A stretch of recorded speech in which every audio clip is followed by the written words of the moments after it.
আমরা মানুষ আশরাফুল মাখলুকাত, কিন্তু আমরা কতটা নির্বোধ এটা যদি একবার ভেবে দেখি।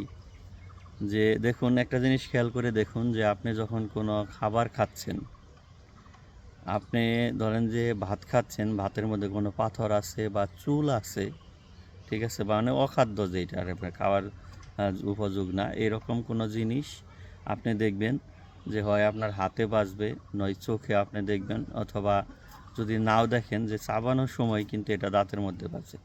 এবং তাও যদি না হয়, দেখবেন যে গেলার সময় আপনি অনুভব করতে পারেন যে কোনো একটা মানে অখাদ্য জিনিস আপনি গিললেন। মানে আল্লাহ তাআলা মোট কথা আপনাকে কোনো কিছুই আপনাকে মানে যেটা আপনার জন্য ক্ষতিকর সেটা আপনাকে খাওয়াবে না, ঠিক আছে। যে যদি বললাম যে গিলার সময় যদি কোনো সময় বুঝেন, তাহলে কিন্তু আপনি সতর্ক হয়ে গেলেন যে না, আমার পেটে একটা জিনিস গেল, ঠিক আছে। কিন্তু আমরা যারা নেশাখোর, মদখোর, গাঁজাখোর বা ঘুষখোর, তারা জেনে শুনে আমরা হারাম জিনিস খাচ্ছি।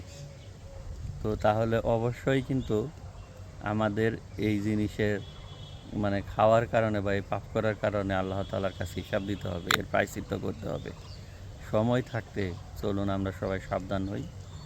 হালাল ভালো জিনিসের একটু ভালো, হালাল ওয়েতে থাকলে অবশ্যই আল্লাহ তাআলার রহমত এবং বরকত আমাদের জীবনে থাকবে। আল্লাহ হাফেজ।